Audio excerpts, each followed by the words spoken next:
Let's get caught up on the news that broke on our show yesterday. President Biden and Donald Trump agreeing to presidential debates. Things escalated pretty rapidly throughout yesterday afternoon, with both candidates announcing they have accepted two invitations to debate, once on CNN on June 27th and again on ABC News on September 10th.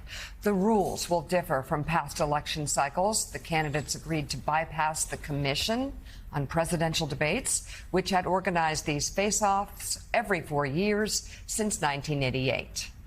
Biden also requested these guidelines, which Trump begrudgingly accepted, or at least we think he accepted it. Never know. That there be no audience in the room, that no third-party candidates be allowed to participate, that only a select group of news outlets can host, and that a candidate's microphone be shut off if they go over their allotted speaking time. All right, John Heilman, come on. I'm skeptical that Trump will ever put himself in that position where he's not saved by a roaring crowd. You know, have one outside, whatever. I think there's a lot of evidence to suggest that Donald Trump is not as good as his word, and that he won't necessarily make good on this. On his I'll meet him anywhere, anytime pledge. There is though, you know, the thing that Trump has been the kind of the core paradigm for the campaign, from the Trump campaign's point of view, is Donald Trump is strong, Joe Biden is weak.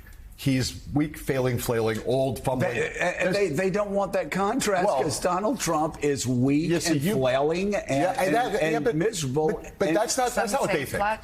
That's not what they think. You don't think that Susie Wiles and Chris and the smart people on his campaign don't understand how often this guy loses his train of thought? I think they do. Forgets who he's fighting against. Thinks Jimmy Connors, I'm certain they the do. tennis pro from 74 to 77, actually also brokered the Camp David Accords. They know. So they know.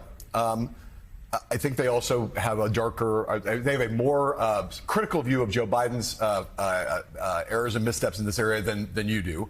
And we're just talking here about not about what the right point of view is, but are they going to let Donald Trump go and debate? Yeah, it would be, I think, a very tricky thing for Donald Trump, whose main point of view is, I am the tough guy. I roll over everything. I'm rolling over the legal system right now. Joe Biden is weak and failing. I'm strong and tough.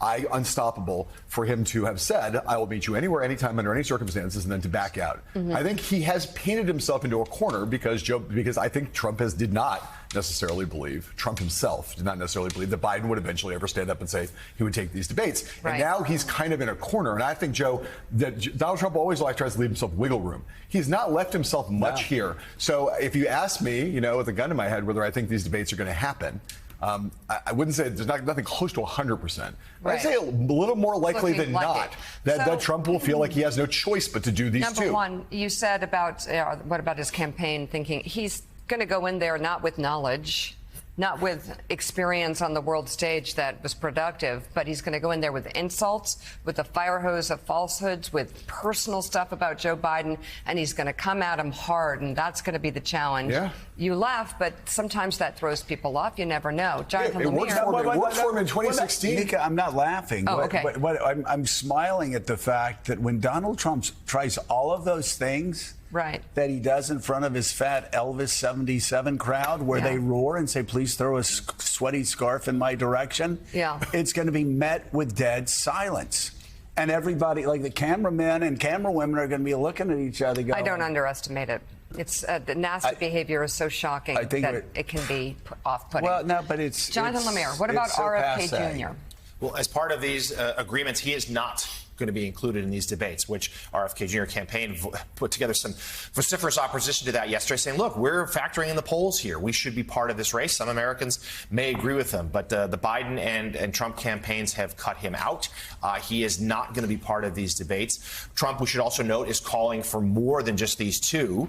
Instead, he's even gotten an agreement with Fox News to host a third, but the Biden campaign says that, no, this will be it. Two presidential campaigns plus one for the vice presidentials, Kamala Harris versus whoever Trump picks as his running mate. That will be held in July. But to John's point here, I do think there's a sense that the Biden campaign also wants to box Trump in. They know he was out ahead of this, saying, I will debate you in any way. So the Biden camp's like, okay, we'll debate you. We're going to do it like this. And he can't let Trump now can't be perceived as walking away from that.